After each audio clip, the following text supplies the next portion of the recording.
In the summer of 1845, two Royal Navy ships slipped their moorings and headed out into the grey waters of the Thames. They were HMS Erebus and HMS Terror, under the command of Sir John Franklin. Their mission was ambitious: to force a way through the last unknown stretch of the Northwest Passage in the Canadian Arctic, and finally link the Atlantic and Pacific by sea. On board were 129 officers and men. They expected hardship, cold, and long months of darkness. But they also expected to come home as heroes. Instead, every single one of them would vanish into the ice. Sir John Franklin was almost 60 years old when he sailed on this final voyage. He had already spent years in the Arctic on earlier expeditions and had fought at famous naval battles like Trafalgar. To the British public, he was a symbol of courage and determination. Newspapers called him the man who will finish the map. But Franklin also carried the weight of past failure. An earlier overland expedition in Canada had gone badly wrong, and many men had died. This voyage, with powerful ships and the full backing of the Admiralty, was his chance to restore his reputation once and for all. Erebus and Terror were not ordinary sailing ships. Their bows were massively strengthened to punch through sea ice, and each ship carried a steam engine driving a screw propeller. When the wind failed, they could still keep moving. The holds were packed with supplies for up to 3 years. Mountains of coal, warm clothing, thousands of books, and, most famously, tens of thousands of tins of preserved food. To Victorian eyes, this was cutting-edge technology. They believed that with enough machinery, metal, and canned meat, human will could conquer the Arctic. It looked like a recipe for success. In reality, it may have helped seal their fate. The ships made one final stop at the edge of the known world, the Whalefish Islands off Greenland. Here the men loaded fresh meat and supplies, even leading live cattle across the ice to slaughter later. On shore, sailors sat on barrels and crates, hurriedly writing letters to parents, wives, and sweethearts. Those letters still survive. They talk about good discipline, strong health, and high spirits. No one imagined disaster. A handful of men were sent home sick on other vessels. That left 129 men to continue west. After this point, no European eyes ever saw Erebus and Terror afloat again. The expedition's first winter, 1845 to 1846, was spent in what must have seemed a safe harbor, a bleak, gravelly place now known as Beechy Island. The ships were frozen into the ice, but the men had food, fuel, and shelter. They built snow walls, hunted what they could, and tried to keep up routines to protect their sanity.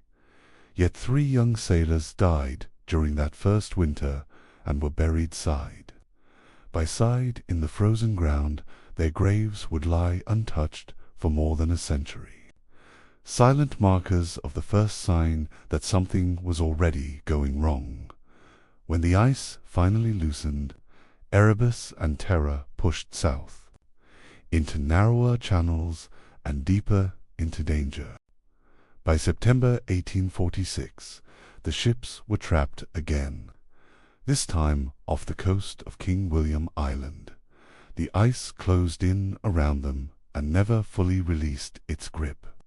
Month after month, the floes ground against the wooden hulls while the sun dipped lower in the sky. Men hacked at the ice with saws and picks, trying to clear channels, but the Arctic simply swallowed their efforts. Inside, they faced long darkness, freezing temperatures, and the creeping pressure of boredom, illness, and uncertainty, the Northwest Passage, that thin line on the map, had turned into a prison of ice. The next pieces of the story come from a single piece of paper, found years later. According to that note, Sir John Franklin died on the 11th of June, 1847. While the ships were still locked in the ice, we don't know his exact illness. It may have been heart disease, stroke, or a combination of age and harsh conditions.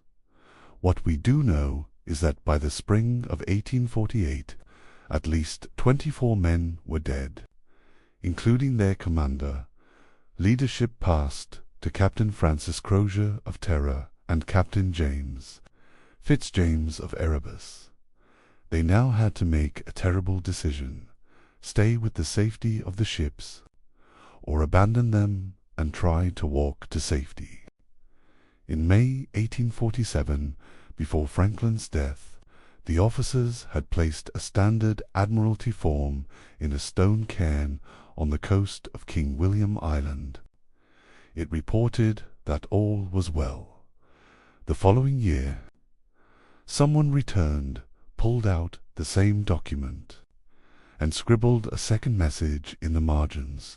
That later note tells us that the ships had remained icebound for more than a year and a half. It records Franklin's death, the number of dead so far, and one chilling line: the ships have been deserted. 105 survivors, it says, were about to march south toward the Back River on the mainland. The officers rolled the paper back into its tin canister, rebuilt the cairn, and set off into the unknown. Walking out might sound like a bold survival move, but the reality was brutal.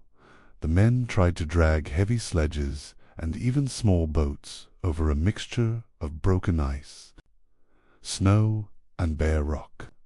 Following the coast of King William Island, they wore stiff naval uniforms and boots designed for shipboard use, not for long-distance Arctic travel. Many were already weakened by months of poor diet and illness. The landscape offered almost nothing: no trees for firewood, little game, and endless stretches of ice-choked shoreline dot. As they struggled south, men would have started to drop out of the line, too exhausted or sick to go on. Small groups likely split off, hoping to find help, but the Arctic gave them nothing in return. For years, the only clues to what happened came from Inuit hunters who lived in the region. They told stories of meeting desperate white men, thin and exhausted, dragging boats across the ice. They described abandoned camps and bodies lying on the ground. When later search parties followed these stories, they found scattered bones, fragments of clothing, and cooking pots left behind. Modern scientific studies of some of these bones revealed cut marks that match the dismembering of bodies. It suggests that, in the very last stages of starvation, some of Franklin's men resorted to cannibalism to survive a little longer. It's a deeply uncomfortable detail, but it shows just how far into desperation this expedition was driven. Back in Britain, the expedition simply vanished. No ship returned, no letters arrived, as months turned into years. The Admiralty launched wave after wave of search expeditions by sea and land. Franklin's wife, Lady Jane Franklin, tirelessly campaigned, spending her own money to keep the search going. The mystery captured the Victorian imagination. Newspapers, books, and lectures turned Franklin into both a heroic martyr and a tragic figure. Search parties did find traces, campsites, graves, bits of equipment, and the fateful Victory Point note, but they never found the ships themselves, and no living survivor was ever brought home. Over a century later, in the 1980s and 1990s, scientists returned to those lonely graves at Beechey Island and the scattered remains on King William Island, using modern forensic techniques. They examined bones and even the remarkably preserved bodies of the 3 men buried during that first winter. The results showed signs of diseases like pneumonia and tuberculosis, and clear evidence of scurvy caused by lack of vitamin C, that also revealed very high levels of lead in the men's bones, possibly from the solder used to seal their tins of food, from the ship's water systems, or from other sources on board. All of this suggests that the men were not just facing cold and hunger, but a complex mix of illness and poisoning that slowly undermined their ability to survive. For generations, the final resting place of the ships remained a mystery. Maps showed only question marks and speculation. Then, in 2014, a Canadian search team scanning the seafloor south of King William Island picked up the outline of a wreck. Divers went down into the cold, murky water and found a wooden ship lying on the bottom. Her sides collapsed, but her cannons still pointing out across the deck. It was HMS Erebus. For the first time since the 1840s, human eyes looked directly on one of Franklin's ships. The wreck was an eerie time capsule, frozen in the moment it sank. 2 years later, in 2016, searchers made another astonishing discovery in a sheltered bay further north. Sonar revealed a second wreck, perfectly upright on the seabed. This time, the ship's hull was largely intact. The masts, railings, and even windows could still be seen.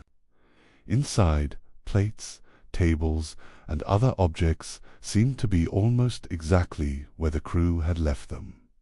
This was HMS Terror, preserved by the cold Arctic waters like a ghost ship waiting in the dark. Together, Erebus and Terror are now being explored carefully by archaeologists. Each dive brings up new clues, personal items, tools, and perhaps one day, written records that may fill in more of the story. And so we come back to that number. 129 men sailed with Franklin into the Arctic. None of them came home. Their story is scattered across graves, bones, abandoned camps, and 2 shipwrecks on the Arctic seabed. It is a story of bravery and determination, but also of overconfidence in technology and a tragic failure to learn from the people who already knew how to live in the Arctic, the Inuit today. The names of Franklin and his men are carved on memorials, but the ice itself still holds many of their secrets. As researchers continue to explore the wrecks of Erebus and Terror, we may learn more details about their final months, but the core of the story is already clear. The Arctic does not forgive mistakes, and even the might of an empire can be humbled by ice, cold, and time.